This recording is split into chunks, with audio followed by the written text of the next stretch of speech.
lost, he's drunk, he's angry, he's shamed because he's fleeing. And he needs more chicken. And he needs wine. Fuck water, bring me wine.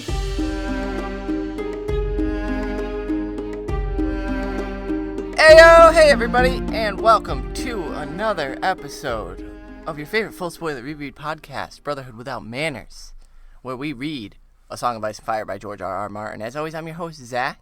Sitting here is Nate. I'm Nate. That's and me. This is our Clash of Kings wrap-up episode, folks. We made it to the end. We done finished. So obviously, we're full spoiler. This is the end of the book, so we're going to be talking about this book in its entirety, as Probably well as how it correlates with the Storm other of books. Swords, Feast for Crows, and A Dance with Dragons. So if you we recommend you fucking do, man. right, what are you doing? We're in quarantine. Like, read a book. Read a book. Educate yourself. Anyway, if you've joined us before, thanks for coming back. This is our wrap up. This is it. We're not reading a chapter today. We finished the book, and so now this is kind of a chance to go over all of the characters, all of their points of view. So let's, first of all, we started this whole book way back at the beginning with Maester Crescent. Yeah. Book starts with the Maester dying and ends with the Maester dying. Yeah. With Lewin in Bran's final and Crescent in the very beginning. Why did we start with Crescent and Melisandre and Stannis? Is that to just show the new players? Or is that to show the magic's resurgence? Or is it to show all fucking three? Well, I only named two things, but I said all I three. don't think we got much magic in that chapter, really. She straight up drank poison. That part's the magic stuff. Right. But that can be, as a skeptic, that could be counteracted with an anti-venom that's put into the drink. She could just be doing some sleight of hand. Then the magic is that she knew she was going to be poisoned. That's just, I mean, you can read a man. If she's watching and she knows this guy can't stand her, what limits maybe see how she's this dark sorceress and she's weaved this web in Stannis' mind and corrupted him and yada yada yada. I obviously still think magic is there, but it could just be a red herring, because technically speaking, and that's the way Martin likes his magic. Right. It's very low-key. Oh, yeah, and absolutely. But, yeah, there's technically nothing here that jumps out as, absolutely, this is magic, because the flaming sword, when Stannis pulls it out, there's fucking nothing. Well, we know that. that's bullshit, yeah. And, yeah, so the only... I do think it's a bit magic that she used some kind of life force or essence in that amulet that fucking... to give her life. Fire cleanses, something like right. That. Right. But who knows? Is that what we get from this final chapter with the Maester dying? That magic has returned? Well, I mean, he was dying in front of the heart tree, and so it was a whole different sort of scenario. So, since we're mentioning that, because we did But both died, and I just think it's interesting that both Crescent and Lewin died. Oh, Nate... Nothing. Wow. Nothing. For the wrap-up episode, ladies and gentlemen. That Good better have been one of you emailing us. Good vibrations. It wasn't, because my phone would have gone off too. But you notice you didn't hear anything. Anyway, I thought it was interesting that both Maester Lewin and Maester Crescent both die. Crescent dies doing what he thinks he needs to protect Stannis, the lord he has come to love. Yeah. And Lewin is just over the moon thrilled to see that his boys are still alive. I got so choked up. And just the correlation of these maesters who are supposed to serve the castles, but they've ended up... I think, if anything, roles. It's meant to show maesters are men too, and they have desires, they have wants, they have goals. I think Theon was a little more right in his assessment of Lewin than Lewin would like to announce. That he was very Stark. Lewin was absolutely, I think, loyal to the Starks of Winterfell. Absolutely. He was loyal to Winterfell, but he was loyal to Winterfell because it's the home of the Starks. Right, and he loves the those Starks, boys, that family. He loved Ned, he loves Cat. Theon lost all the North when he supposedly killed them. Right, Theon. So, speaking of Theon and Lewin dying in front of the Heart Tree, I thought that it was interesting because we had the last Theon chapter and then a Jon chapter, and both of them are experiencing this Turncloak title. Right. This, you're a traitor now. A fork in the road. And I really like the mirroring of Jon has got this, and it's great to have a point of view for both of them. Jon has this... it's detestable. He's like, will I ever be able to be forgiven? Is this the end of the road where I've just all honor is gone? Theon, no, until the very end, he didn't care that I'm he's crossing. entitled Like to these this. are Yeah, mine. yeah. These are, and now he's begging for mercy. He's obviously, like your youngest Oliver in his terrible twos right now with his mine phase. This is mine, It's just mine. Yeah, And Theon is so much more entitled. It's an interesting parallel between the two because John, and it's the whole book is building towards it for both of them. This decision, Theon, we see very quickly picks wrong, whereas John is forced to think about it. He experiences things a little bit first, and then he gets and it's forced funny into it, and still doesn't want it. He's still so concerned. He has a wildling captive, right? And he lets her go. Theon was going to rape Theon his... has the boys that he grew up with, and he captive. had Osha captive, and he was going to rape her. Like the difference, right, dude? And like I get you're a Greyjoy, Ironborn. Jon Snow's a bastard. However, you're not acting like it. Because if you were an Ironborn, you would have done exactly what his sister would have said. And you would have just raised the whole fucking city. And taken the boys and been back, like, won the war. Yep. Suck it, bitches. We just fucking won. But no, he didn't. He fucked it up. And that's Theon likes to claim, and he realizes it in this book, as he's talking to Lewin, that, I was in chains, whether they were there or not. They were there, and they chafed me raw. And then he was just kind of realizing that as he was saying it. Jon Snow is in the same sort of chains. He's a bastard. He's not a part of that family. Lady Catelyn detested him. He was an outsider. But Jon Snow is Theon was accepted to an extent by Catelyn. And Jon was too. Theon was accepted by both Ned and Catelyn. Ned was never going to love him. Catelyn accepted his presence. Robb loved him as a brother would. Right. Bran looked up to him. Yep. Sansa, I'm sure, respected him. Arya was Arya. Rickon was Rickon. Jon was Jon. And I'm sure Robb, and Theon did there was that bit. Right. And so you're coming from the same place that Jon is. You had basically More entitlement. Right.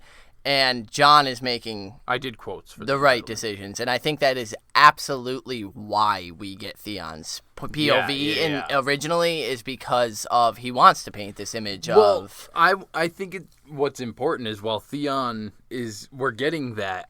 Why are we getting that? I think Theon kind of represents all of the houses and that status. They find themselves entitled. Exactly what Varys is trying to stamp out.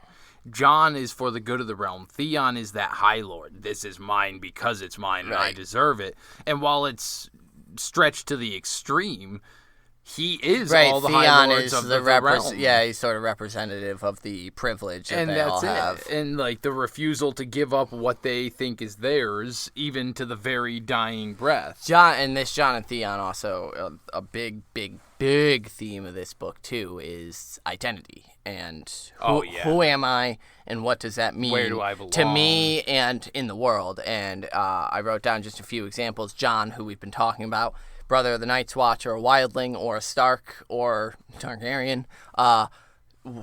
That's his big crutch here, especially at the end with Qhorin Halfhand. He straight up asks, "Who am I now? What am I now?" So Jon is feeling this lost lack of identity. Theon, between the Starks and the Greyjoys, it's his way is a lot more detestable, but he's having the same crisis of identity that Jon is as well. Arya goes from Nan to Lami I think it's important to bring up all the characters to Weasel.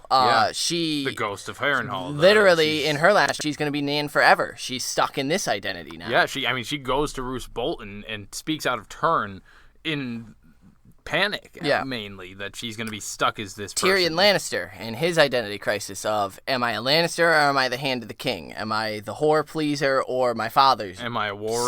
son? Am I a warrior or a politician? Yeah, right. And he deals with that this entire and Catelyn, am I a doting mother or a toughened king's mother? And same, then we have Davos. Am I a king's man? Am I a church-ridden man? Am I a family man? What am I? And what am Dany, of course, with the, everything. She's just being pulled in all the directions with Zaro and with the Warlocks. And her whole thing is identity and fire and blood and be the dragon and I am a Targaryen. And mother and slave breaker. And so I really think he brought that to the forefront in this one. Arya is usually the one who's given the sort of identity is her story type thing. but it's a thing for everybody Yeah, it's in this prevalent, book. and especially I think we're gonna get a lot more of that with Sansa. Sansa, once we start certainly. getting like into the King's Landing politics. I mean, Sansa is literally becoming a woman, and that is the most Identity becoming a teenager. crisis, right, like, yeah. is the most. Who am I? So Sansa is literally going which through is going to bring me into what's coming up for these characters, and so specifically Sansa right now, she's going to be married. We've got the wedding set up for Joffrey, the purple as wedding, well and as her escape.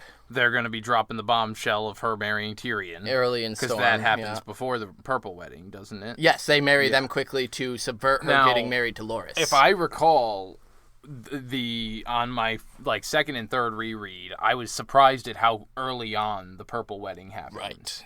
And so that means that Sansa and Tyrion's wedding is going to be fucking. Oh yeah, I imagine it'll be Sansa 2 or 3. Right.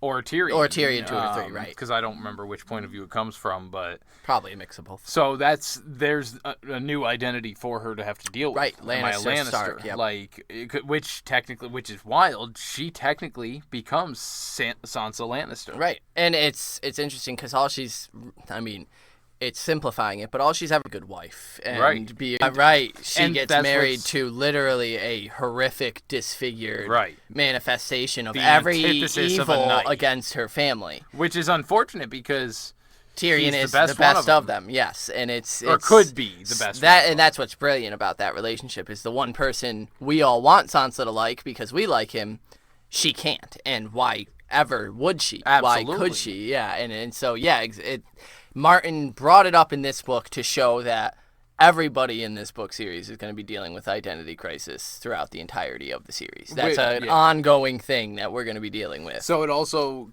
which is interesting to think about her marrying him when one of the last things that she had done before the battle started really unfolding in her with Cersei, which she prayed, and she included Tyrion in those prayers. Right. Same with the Hound, and we get to see some fucking primo Hound action.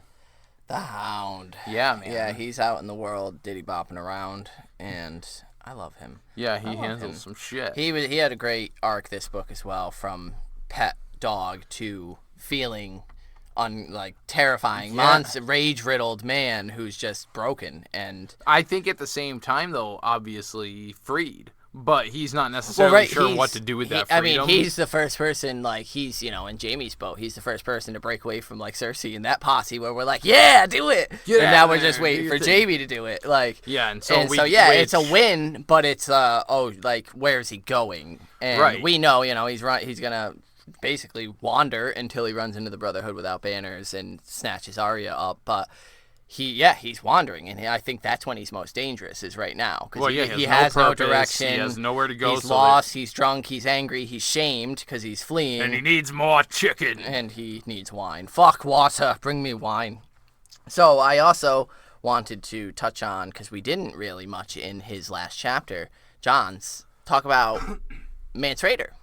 Right. Because Grit talks about how Mance Rayder he's done in the milk water. He's found what he's looking for.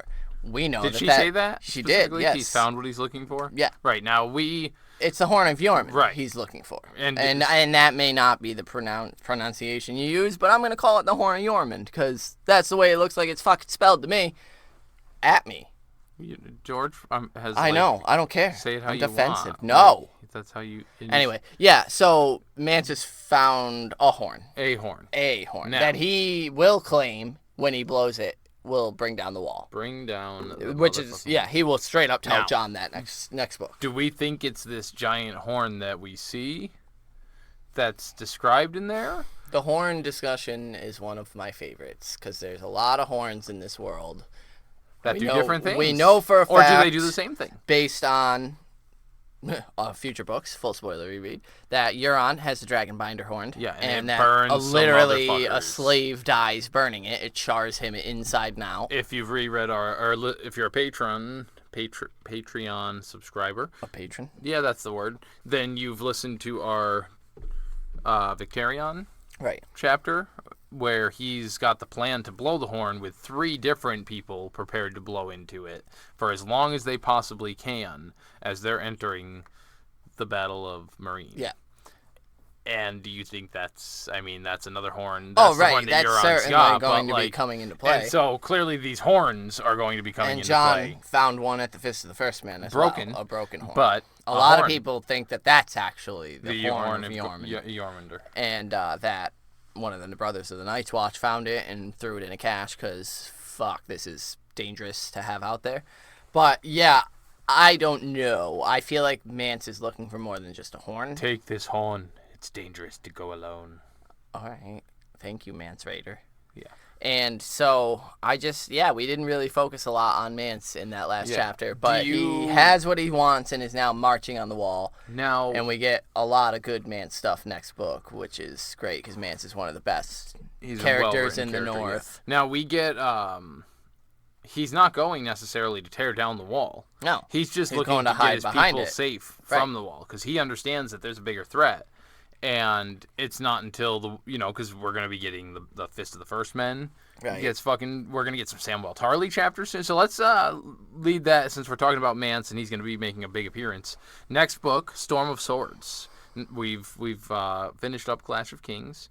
Storm of Swords introduces and removes some point of views. Yeah. So we don't get any more Theons. Nope. They're done until Feast, or is it Dance? I'm pretty sure. Yeah. I think they completely get over the Feast because that's where we get Damphair. Yeah. And we get to go see the Iron Islands. Yeah, we get Sam and Braavos and we also Arya. And so we're gonna get another one here in this book that we will be getting is Sam. Yep. And then Jaime Lannister. Now, we've gotten 2 books to detest this man from... Right. And goddamn, Martin, well done with just... We spent the first book where he's this antagonist for Ned Stark. He's just poking and fucking jabbing and then literally driving... That's not the worst of it. Father's leg is broken. Right. And Fuck Jaime you, Rob. did that. Grow up. And now we had all Clash of Kings. He was a prisoner.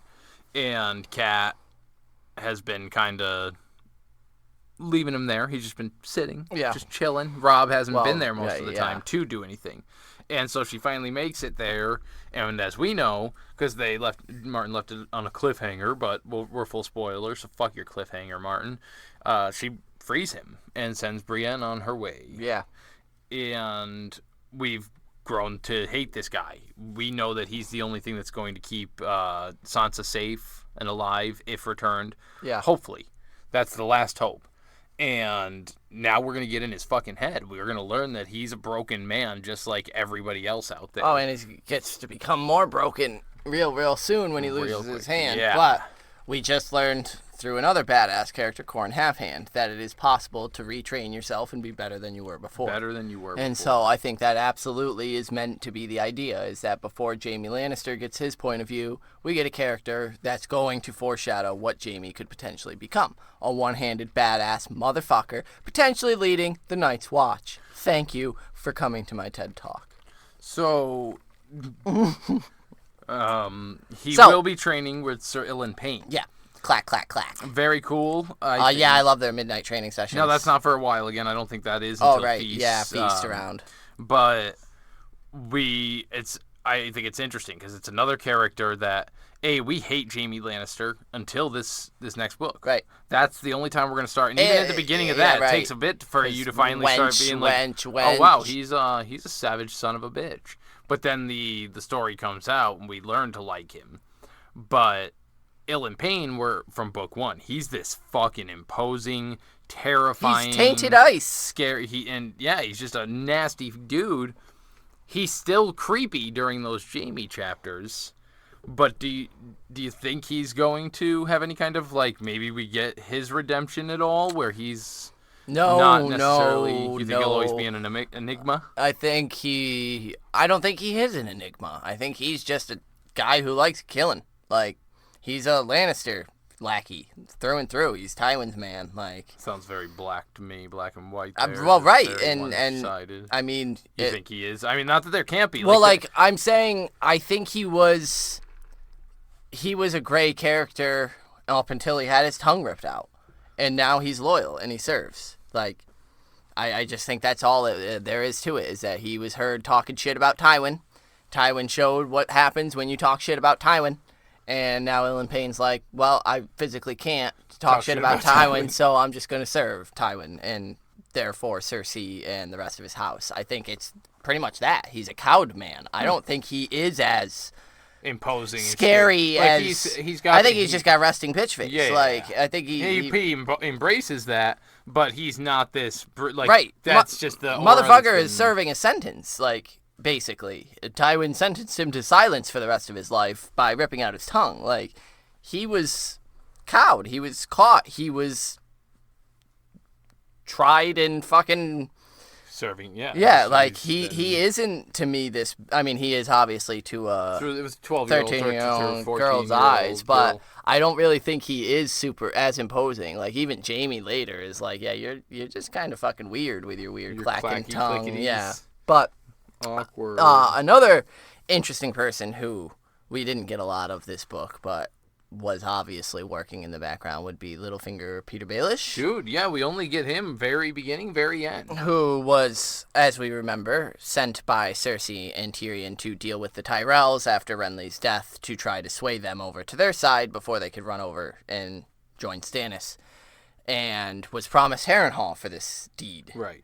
And so Littlefinger went and was gone for most of the book and only returned in Sansa's last chapter to receive his rewards of Harrenhal for the arrangement of the Tyrells joining. So he comes back into the city. Now, he was also made Lord Paramount of the Riverlands. Riverlands in the Trident. And that's not okay, because Riverrun is where Lord Paramount sits. Yeah, fuck you, and so we're seeing this foundation for what he's starting to put together, this grab for control over the realm. Right. He without now has being king. He now has a shot at the Eyrie because of this, and because he's now a lord. All it took was him leaving a volatile city and going to Bridge and offering a good situation, offering shit that is nothing out of his pocket, offering the throne. Right, like offering Joffrey and shit that has no effect on him. It's stuff he can offer freely because he ain't giving it. It's the throne giving it.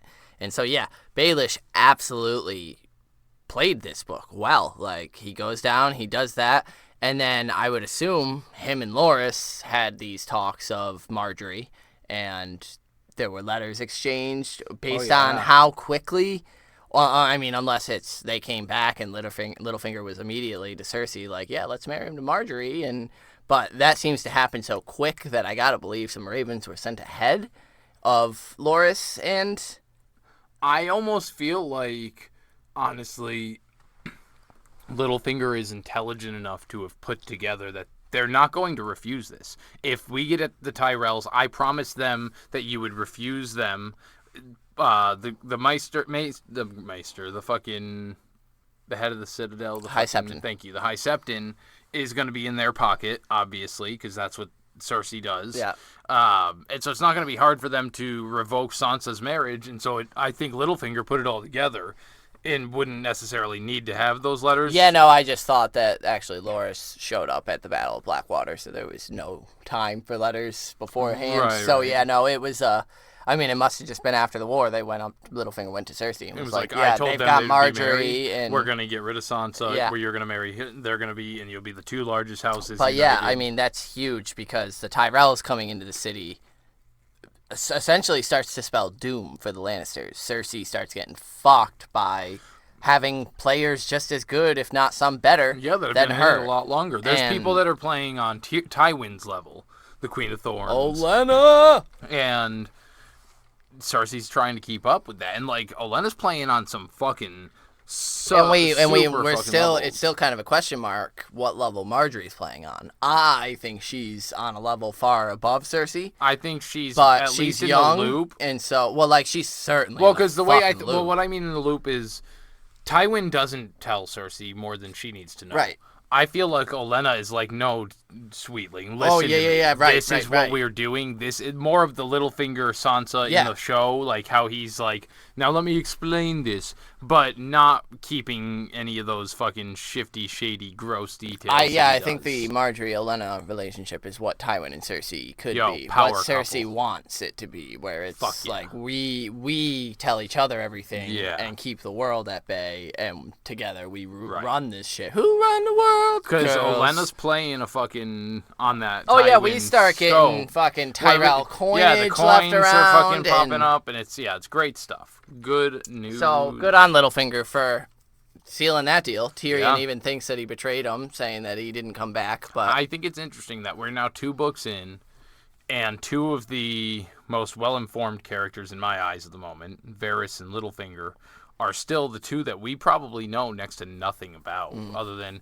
I suppose we did get a little bit more about Peter Baelish this book, because we did see some Cat flashbacks, some Hoster Tully was kind of doing some rambling about the past and stuff, so we got a lot of flashbacks as Cat was walking through River Run and shit.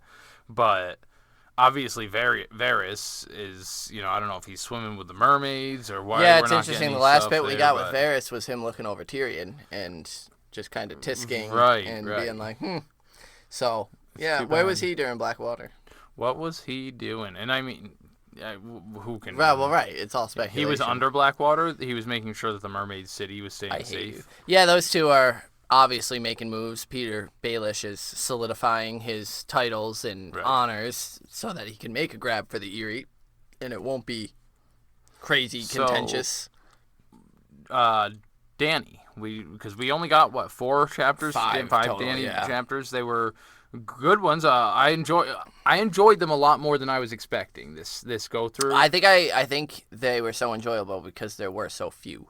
Because I think that's the issue everybody thinks they have with Karth, is that it feels like she's there forever, but she's there for a book, and it's 5 chapters. It's technically it's 4, because in the first chapter she's in Vaes Taloris, the city of bones, and then Quaithe and Zaro and Pyat Pri come up and are like, come to us. You had a point to make about Zaro. Oh, yeah. I realized it, that with his stupid fucking offerings of, ships for marriage and all this, and the marriage proposal, and then the way he takes everything back at the end when Dany says that she won't marry him, that he's the ultimate fuckboy. Like, he's the ultimate sliding in the DMs, like, here, girl, let me buy you some jewelry, and then you don't put out, and it's like, all right, bitch, give me that ring back. Give me back my and then he goes around bitch. telling everybody you're a slut. Like, and so, yeah, Zaro, goddamn. Go fuck off, Zaro. The entirety, pretty much, of the book, I was going off of the show's version of him, but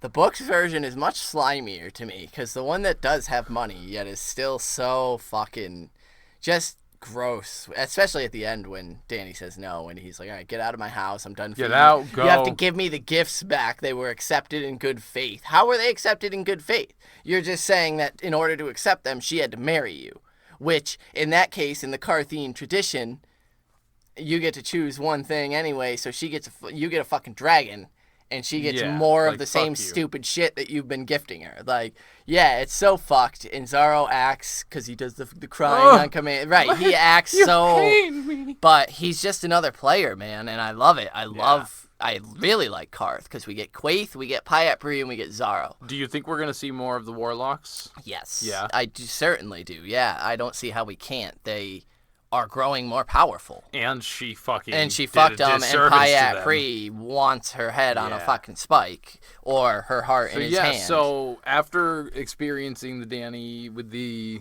way we've been doing the reread as opposed to our just normal reread, the note taking really has an influence, people. Really has an influence on how I read the book, and I'm really excited. Like, and Dany, and no offense to Dany, I know that there's some diehards out there that'll scorn me just for even pretending to.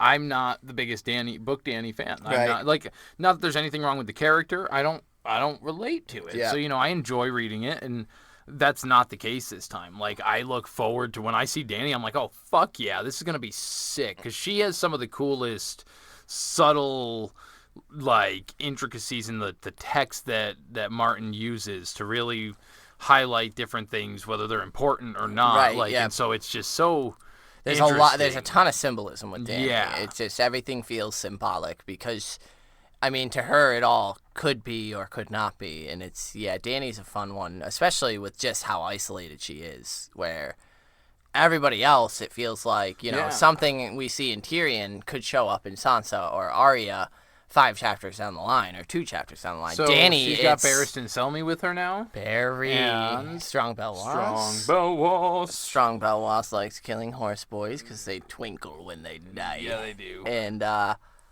it's great. They're going to be heading to Astapor to pick up some Unsullied, and we're going to get sweet. some dragon fuckery where basically Dany convinces herself and the reader and everyone around her that she's giving up a dragon, only to pull the fucking wool out at the last second. I know the show did an awesome fucking job with that whole scene, but it ain't the book. Oh, man, I'm excited for just the whole thing. I'm just really looking forward to Dany Well, this chapters. is, and that's, I think, what I'm most excited for. This is when we start diverging from the show. And, we've said what we've said about the show. I still don't hate it. I think it was fine. But I'm excited for that, because now we're into A Song of Ice and Fire, where this is the stuff that I want to find out about in Winds. We're getting to Storm of Swords, where, if I believe I've read my facts right, Martin intended it to be 2 parts of 3, where Storm of Swords kind of wraps up the first conclusion, and then he would do his time jump, and then we'd have So, because we have the Stark Lannister Civil War, right, and then that the War of the wraps Five up. Kings. That wraps up in Storm of Swords, and then it leads into, I'm pretty sure it's the Great War, or whatever it is, his next steps. But yeah, that Storm is supposed to be the penultimate, the conclusion of this story first so arc, far. Yeah. And it shows Storm of Swords is a lot of people's favorite book. And we're coming to such a massive head right here at I know the Battle of Blackwater seems very climactic, and that's the end of it, but Stannis ain't done. No. Obvi, King of the North, King of the world, he's heading north too. Fuck. Oh yeah, he's got to go for the wall. But not thinking of that, I lost my train of thought because I got so excited by Stannis at the wall. Everything's coming to a head here in Clash. So in Storm, shit just pop, pop, and he starts just hitting you with hooks with the Brotherhood Without Banners, and seeing who's with them and what they're doing. Yep.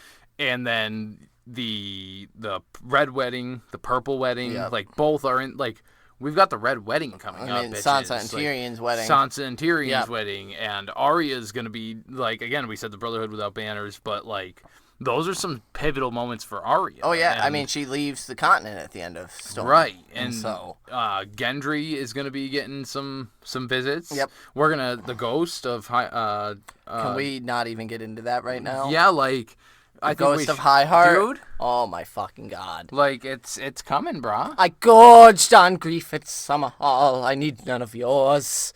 I can't handle it. Yeah, it's gonna be so fucking good, and the setup, it wouldn't be as good as it is if it wasn't for this book. Yeah. And and the comment, and the comment's one of my favorite things, because doesn't mean anything. First time I read it, I was convinced that the comet was fucking huge. It was gonna hit the earth at the end of the book and devastate a city or something. Majora's Mask. And no, it's just there. It's just a comment, dude. I do think it's significant because people put significance on it, and that's what Martin is saying. Gods, kings, armies, where people put the power. And Dany is following the comet, thinking it's pointing her. They're naming it after Robb. They're naming it for Ned Stark. They're naming it for Joffrey. Right, and so even if there's no magical effects occurring because of it, the people and their faith in it are what's giving it a power. And so I think that is sort of the semblance of the magic in Martin's world, is the power of belief, the magic of faith, the magic of belief itself. And so one person gets desperate enough in their life where they believe, this woman claims to be does blood magic. And that belief, that was enough, along with, certain other circumstances. Right, a resurgence where of magic. All of a sudden, poop, it happens. I said poop, it happens. Instead of poof. And dragons are hatched. Yeah. Now, all of a sudden, all the people that were there are like, holy shit, real magic. There's more power into it. And then the word spreads it's a ripple effect, right? Now the magic is just overflowing. we pointed it out. We had Sarzo and Doxus, Helene the Pyromancer, and who was the third saying about... Corrin. Corrin Halfhand. Fucking the Right. power. The North, trees are listening Essos, and King's Landing. Yeah. All, like, 3 different points of the map, all talking about the resurgence of magic. I think an argument can be made that the comet may have been a cause or a catalyst, or, I mean, it could be something like Halley's Comet, where magic goes out of the world in this solar system, and then the comet comes back around and the cycle starts over. We don't know enough about the planetoid system to know if that's a thing. But I really do think that it's just the belief that people are putting. Yes, magic's coming back into the world, and so that adds a little bit of flavor to the comet, but it's the power of belief. Dany went to Karth and went that direction because she followed the comet. Would she have died in the Red Waste without it? We don't know. She found Vaes Teleros because of the comet? Sure. Because of her belief that she follows the comet to safety? Or was that That's belief the what reason. kept her alive? Well, that regardless and of kept what her it moving? is, Yeah. that belief of if I follow this to safety, it will get. That's what led her to safety. Regardless of if the comet was actually trying to show her the way, her belief in it did find her. Gave her the so, motivation and to keep I going, really think that's a clever literary device to use that. And we never hear of it again. The comet isn't still in the sky in Storm of Swords. It's passed or done its thing or hit the ground somewhere that we don't fucking know of in Sotheros or something. And so to start Clash with such something that you think is going to, like, I mean, with my first read through, I thought was going to be a major event, something to do with this comet. Nope. And then it just kind of slowly peters out where people stop mentioning it and stop referencing the comet in the sky. And then that's it. And then we just start getting talk of magic resurfacing. And it's a brilliant book. It's a brilliant fucking book, man. It's good stuff. It's good Got some good character introductions. Brienne of Tarth. Yeah. We got Corrin Halfhand, obviously. Ygritte. We got, what is... Jesus. Well, we got the whole squad there with Corrin. But the Strong Wildling. Rattlesnake? No, Rattleshirt? not the Wildling. Sorry, but he is kind of a Wildling. They stopped Craster. Craster. We got the whole bullshit with Craster and Gilly, Right. and That's that setting up a lot dark for the future. situation of him giving gifts to the gods, and he follows darker gods, and Mormont knows about it. I mean, so which character point of view are you looking forward to next in Storm? see, I would have to. Where is your Storm? Do you have it? It's over there. All right. Not easily grabbable. It's not easily, No. because I'm not 100%, because I don't know if we actually do get Sam in. Is it Feast where we get think Sam? because I think Fist That of would the make First sense. Men happens at the end of Storm of Swords, and Yeah. Feast begins with Sam sobbing in the fucking snow. Right, you might be right. But I could be wrong. But most excited for POVs coming up, it's definitely Jaime, just because getting in his head gives you such a clearer definition of the character than what we're presented here, which is that he's an irredeemable cocksucker. He's a fuck. But I mean, he's literally insulting this woman to her face about her husband's infidelity, which is something taken out of context that no one really knows what actually happened except us readers who think we're better than everyone else and believe that it's actually Lyanna Stark's kid and not his own. But he's literally saying, your husband was just killed by my family, so why don't you come over here and get on this dick? Because you must be like, he's vile. What an irredeemable douchebag. He shoved Brandon Stark out a fucking window our first time meeting him. What a cunt. And then Martin's going to say, well, wait, hold on. What if everything you were told about him wasn't exactly true, and now we're going to get in his head, and you're going to have to sit with him, just like Theon. But Jaime is actually... Has this weird sense of honor. Has a sense of honor and a sense of wanting to do better intelligence. and wanting a legacy that isn't tainted by this terrible moniker of Kingslayer. And so, yeah, Jaime Lannister, because That's cool as it is of a fucking he brings moniker. such a... Oh, absolutely. I mean, what one would you want more than Kingslayer? But he brings such a good, interesting, complicated dynamic to the book. Plus, another Lannister who's a little more self-serving than Tyrion is fun. Not that Tyrion isn't going to get more self-serving as the series goes on, but I think it's a fun switch with the brothers now, where we start to see Tyrion's fall and Jaime's rise in redemption, and Tyrion's fall after killing his father, just this dark descent into what could be villainous territory. And it's Excito stuff. Yeah, that sweet and little flip. anything with the Brotherhood Without Banners and Stoneheart. Stoneheart, 'Cause Stoneheart. Well, I'm, the Red Wedding. I'm pretty sure that it's the end of Storm of Swords where Stoneheart first makes her appearance. Yeah, and that at the beginning. I of believe Feast, so. it's Yeah, that kind of stuff. Yeah. Do we start getting whispers of her first? I thought there was like rumors of her appearance, and then all of a sudden, I'm pretty sure it's in the same book as the Red Wedding, and because I remember my second time reading through the series, I remember being a little surprised that it was so quick, that it was in the same book, because, give it some time to breathe. But, yeah, I'm pretty sure it's Storm. Sweet. Yeah. And so, yeah, we've got, I don't want to say Storm of Swords is my favorite, because I really, really do. I would say, if I had to, I would probably say Dance of Dragons is my favorite book in the series. But damn if Storm of Swords isn't a close second. Yeah. It's so good. I'm just so excited. See, Are you excited, listeners? We're excited here in the booth. Right. I just want to start reading and know that we're coming down to that. I think that's about it, guys. About time to throw some inductees. Yeah, throw it out to our listeners who you guys have killed it with Clash, with getting back to us, letting us know your thoughts, what you guys feel about the book. That's why we did the whole thing, is so that we can say what we think and feel, and then you guys can let us know what you think and feel, and tell us if we're stupid, or tell us if our theories get you excited about anything. And so, that's 2 books down doing this with you guys. So, first, we're going to throw it over to France. Yeah. With our ever-loyal listener, Julian, who included his inductee with his brand inductee. Yeah. And so he says his inductee for the whole book, well, this is just awfully difficult. It would be a pleasure to induct Renly just to provoke Renly rage. some belated Renly rage, but nah. Good fucking Renly, motherfucker. Let's go with the Direwolves. Not one, but all of them, because their role was so important, both implicit and explicit. Even Lady was often mentioned in the critical thoughts of Sansa, and I'm not mentioning the prowess of Ghost or Greywind. Thank you guys so much for this second season, and have a nice end of the summer. Take care of yourselves, and please cook us an incredible Season 3 with hopefully some new stuff. Other ways to make your community members participate. Winky face, winky face. Valar, Clash of King Aerys. Julian, as always, thank you. The Direwolves were pivotal to the start. Yes. I mean, and they are thought of in almost every one of their chapters. There is no way. Starks without the Direwolves. Right. No Stark children without the Direwolves. There's just, and yeah, they're vital to every single one for different reasons. Ghost and Jon, Bran and Summer, Shaggy and Rickon, Sansa and lack of Lady, Arya, lack of Nymeria. It's good stuff.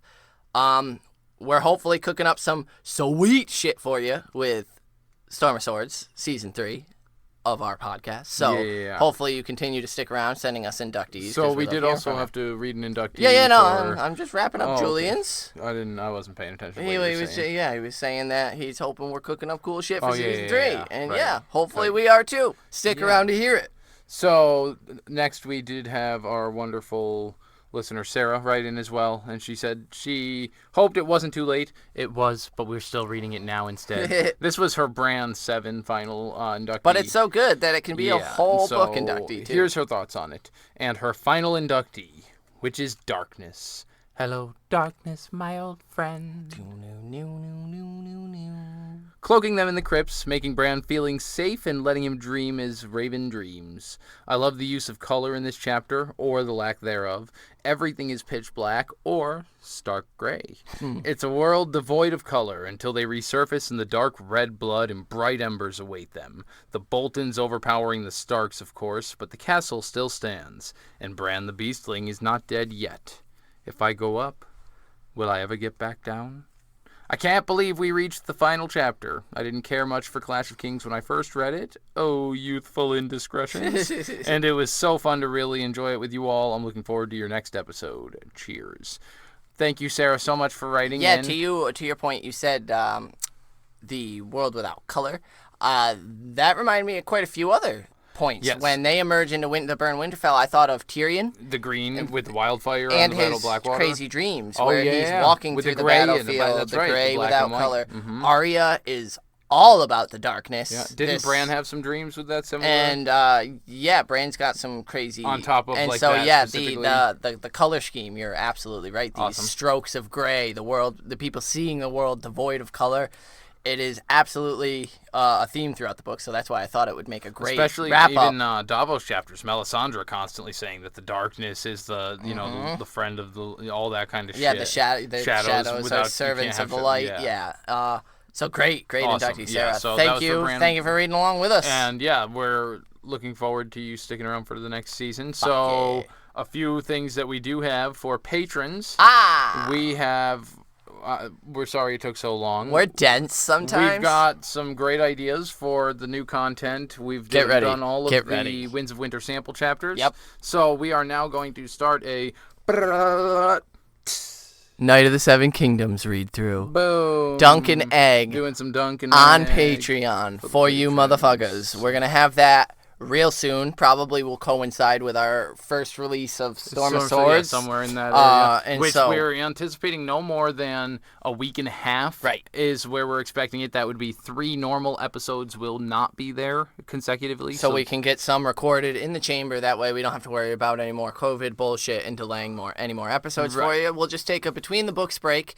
Short break, we promise. We will be right back to it. Actually, we're going to continue being at it while we take the break, but it's just going to give us time to... It gives me some breathing space to finish up. I'm finishing up with So, school. of course, and getting... make sure you're still getting us inductees for the prologue and the first couple which chapters a lot of you Storm, already have. which most of you have. And I you. think we even have inductees from last year that I have saved in some email files for Storm. So guys, we're starting a new book. We're looking into more interactivity ways. We want to start doing more polls, a lot more polls, and just more ways for you guys to interact with us. And we're also going to format the episodes a little bit differently. We're thinking of no longer interrupting the middle of the episodes with the small council. Right, we're going to probably move the small council to the end of the episode, just so that way when we actually convene our small council, we can discuss a little bit more. We can convene and then end the end the episode and not have to interrupt all the good discussion that we're. That being said, we should probably throw out our socials because we will still be responding and active and everything on the socials. So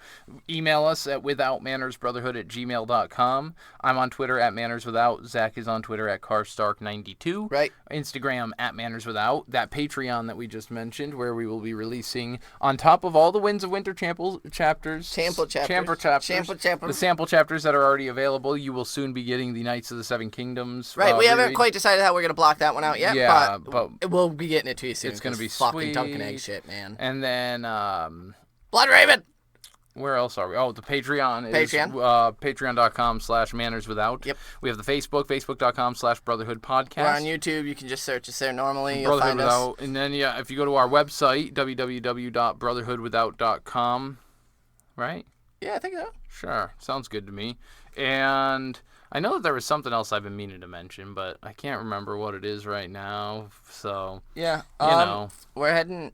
I mean, shit, we've almost been doing this 2 years now. We still feel like a new baby podcast, but we're 2 books in now. And we are definitely taking what you guys are saying into consideration. Right. We have a, that's what I wanted to say. Here he goes. Is, fuck HBO. Fuck HBO. Fuck HBO. Yo, thank you. So, yeah, we are currently in a logo hiatus. Yo, so we gave your last season good reviews. And you're gonna fucking and you're gonna infringe on me. You and Amy Schumer can fuck off together. Here. What? Anyway, as most of you in our Facebook group have seen, Nate is currently working on a new logo as they don't like our font. Fuck you. So we've got to work on changing that up and doing something different. I'm just touching up. I like the ideas. Don't worry about hurting my feelings. Like if you guys don't like it, like we appreciate the constructive. I need to know what you guys would be willing to look at. Yeah, you're the guys who got to stare at it on your phone, and trust me, I know that bad cover art and album art just fucking sucks to look at. And so I'm a new artist, and so while I did make even the Brotherhood initially one, like I told Julian, I'm gonna start reworking on some of the stuff. But we plan on letting you guys partake in that and guide Nate. Put up a couple pictures today on our Facebook. You can check those out and let him know what you think. That's a private Facebook. That's a private Facebook. Well, for the private Facebook, join the private Facebook if you want to partake. But our Patreoners, that's up if you want to take a look and let us know what you think and what ways you would like to see it changed. Because we got to get on that. Because again. Fuck HBO. Yeah, and bear with me, because, like I said, I'm a new, fresh artist. Right. I'm doing my best, He's doing his best, and big congratsos to Big Nate here, who just became certified in Illustrator. So big things. Guys, thank you for listening with us for so long. What is it? About 150 episodes. Yeah, this now? is like 140 or 152 or something like that. 150 episodes. Somewhere. Here's to 150 more, and we will catch you guys in fucking Storm of Swords. Valadares. Peace out.